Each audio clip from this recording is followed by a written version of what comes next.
Oke, nah kakak abang semua, balik lagi kali ini untuk pembelajaran matematika wajib. Nah, untuk hari ini kita akan membahas tentang identitas trigonometri penjumlahan dan selisih dua sudut. Oke, kenapa dibilang ada dua sudut? Nah, untuk yang kemarin kita hanya belajar tentang sudutnya itu dalam bentuk alfa. Nah, kali ini kita ada penambahan sudut yang dinamakan sudut beta. Oke, nah untuk identitas trigonometrinya bisa kita lihat untuk cos alfa ditambah beta itu bentuknya menjadi cos alfa cos beta dikurang sin alfa dikali sinus beta. Sedangkan untuk cos alfa dikurang beta sama dengan cos alfa cos beta ditambah sin alfa sin beta. Sin alfa plus beta itu hasilnya adalah sin alfa cos beta plus cos alfa sin beta. Sin alfa dikurangin beta itu bentuknya menjadi sin alfa cos beta dikurang cos alfa sin beta. Nah, untuk tangen alfa ditambah beta itu bentuknya jadi tan alfa ditambah tan beta per 1 dikurang tan alfa dikali tan beta. Oke, untuk tan alfa dikurang beta bentuknya menjadi tan alfa dikurang tan beta per 1 ditambah tan alfa tan beta. Oke, untuk materi prasyaratnya kita sebelumnya itu harus tahu untuk besaran sudut-sudut istimewa pada trigonometri. Misalkan itu sinus 90 itu berapa, kosinus 90 itu berapa, kan ada kan di kelas berapa tuh kita sudah belajar tentang itu yang dihafalin dalam bentuk tabel. Nah, itu materi prasyaratnya bang kak sebelum kita belajar lebih lanjut lagi tentang trigonometri. Nah, untuk identitas trigonometri yang disajikan di slide ini kakak abang semua ibu harap bisa ngingatnya sebagai panduan untuk kita masuk ke contoh nanti. Oke? Nah, next untuk contoh soalnya itu tentukan nilai trigonometri berikut. Yang pertama itu cos 105 derajat, yang kedua itu sinus 15 derajat, yang ketiga tangen 255 derajat. Untuk pengerjaannya gimana Bu? Oke. Nah, untuk cos 105 derajat itu sama dengan bentuknya apa? Cos 60 derajat ditambah 45 derajat. 60 ditambah 45 itu hasilnya adalah 105 kan? Nah, kita lihat di awal untuk bentuk kosinus alfa ditambah beta, berarti alfanya itu 60 dan betanya itu 45 derajat. Nah, bentuknya itu menjadi kosinus alfanya kita ganti dengan 60 derajat dikali kosinus betanya berapa? 45 derajat dikurang sinus alfa sinus 60 derajat dikali sinus betanya 45 derajat. Nah, cos 60 derajat itu berapa? Setengah dikali cos 45 derajat itu adalah setengah akar 2.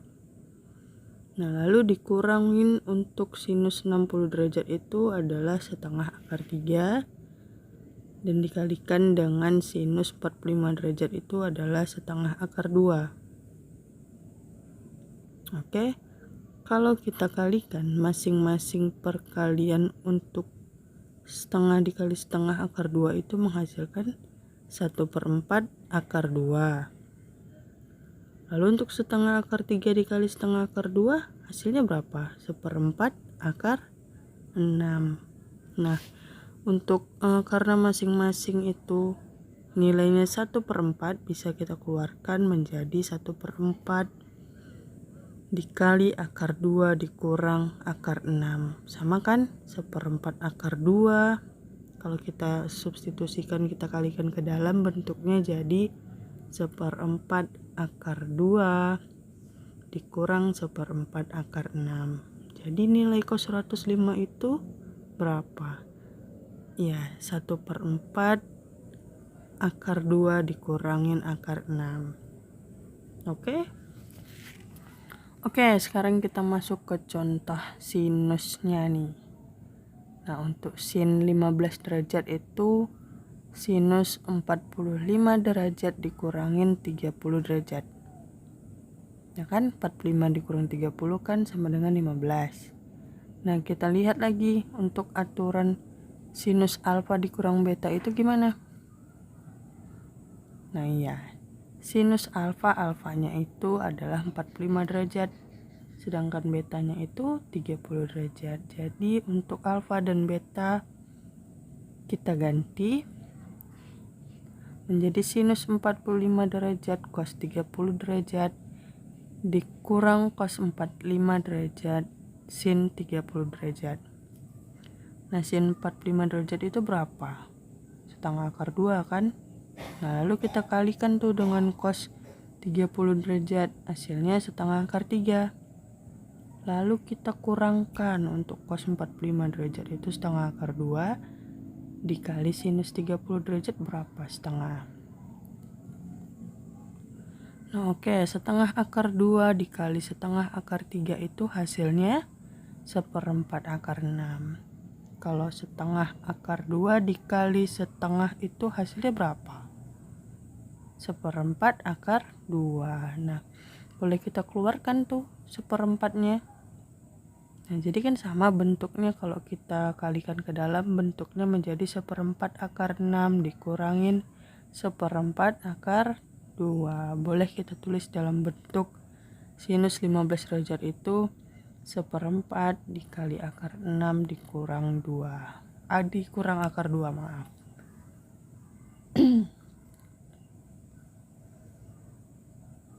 Nah, selanjutnya untuk contoh ketiga itu untuk perumusan tangan 255 derajat. Nah, tangan 255 derajat itu bisa kita rubah menjadi bentuk tangan 180 derajat ditambah 75 derajat. Nah, untuk pertemuan sebelumnya kita sudah membahas untuk tangan di kuadran ketiga untuk bentuknya 180 derajat ditambah alfa itu menjadi tangan alfa. Alfanya berapa? 75 derajat. Berarti tangan 75 derajat.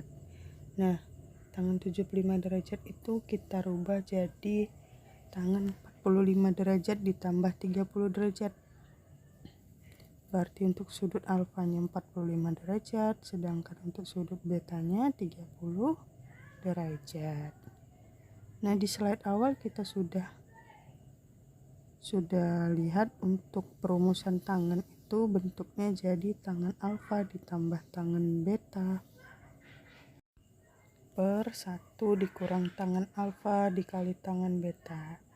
Nah, alfanya itu 45 derajat dan betanya 30 derajat. Berarti tangan 45 derajat ditambah tangan 30 derajat per 1 dikurang tangan 45 derajat dikali tangan 30 derajat.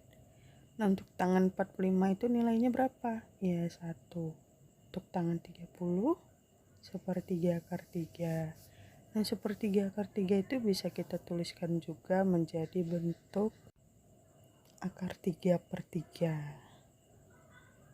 Nah, hasilnya tadi 1 ditambah 1/3 akar 3 atau akar 3/3 per 1 dikurang 1 dikali 1/3 akar 3, maka hasilnya akar 3/3.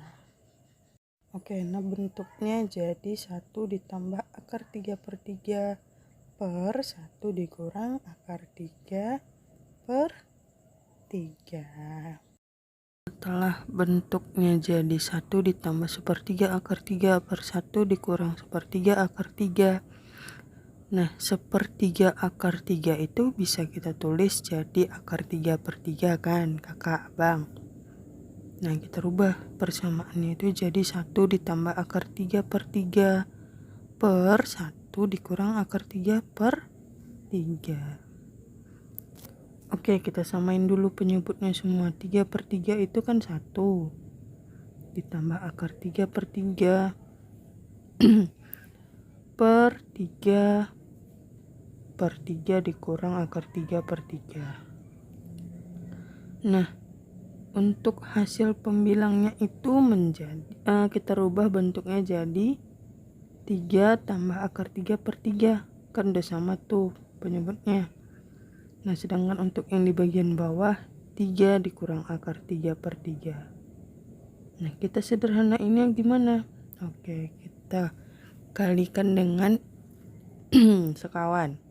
Oke, 3 dikurang akar 3, kita lihat penyebutnya. 3 dikurang akar 3. Oke, sebelum ke situ 3 ditambah akar 3/3. Ini angka 3-nya bisa kita coret. Nah, maka yang nampak itu tinggal 3 plus akar 3/3 dikurang akar 3. Ya.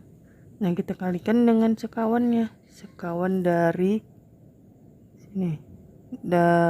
sini.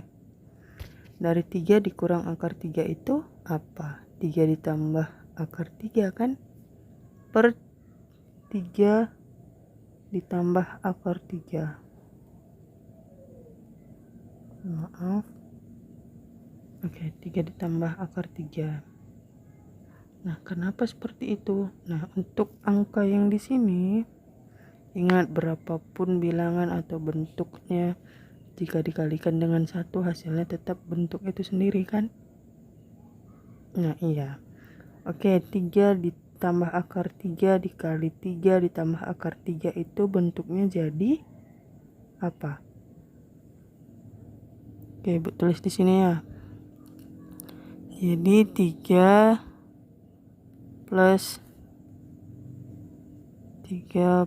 akar 3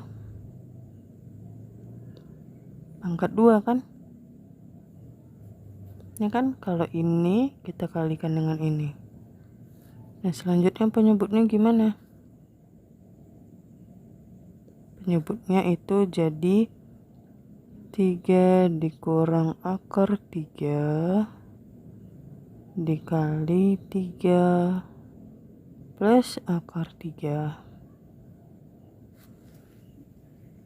Nah, untuk penjabaran yang ini, yang dibilang di bagian penyebut pembilangnya, itu kalau kita jabarin hasilnya itu akan seperti ini. 9 ditambah 6 akar 3 plus 3. Kalau untuk ini gimana? Oke. 3 kali 3 9. Untuk 3 akar 3 dikurang 3 akar 3, maka habis kan? Tinggal akar 3 dikuadratin. Akar 3 kuadrat berapa? 3. Jadi 9 dikurang 3. Nah. Oke, paham? Sebentar, Ibu hapus dulu.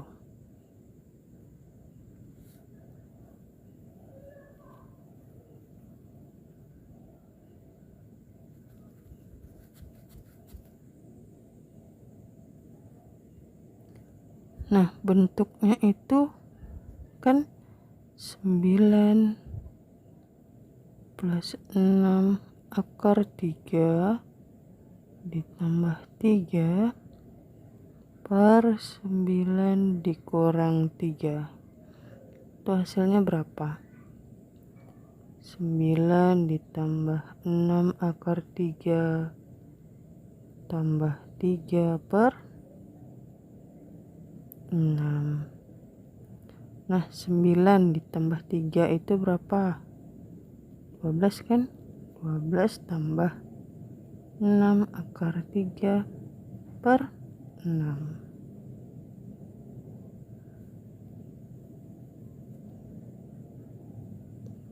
Oke. Nah, 12/6 ini berapa? 2 kan? Ditambah 6/6 akar 3, sisanya tinggal akar 3. Nah, itu penjabaran kenapa hasilnya bisa seperti ini. Oke. Nah, Ibu rasa penjelasan Ibu untuk materi hari ini cukup. Apabila ada yang ingin ditanyakan, silahkan kita bahas atau kita diskusikan bersama di grup. Terima kasih untuk antusias kakak dan abang semua. Okay, have a great day. Bye.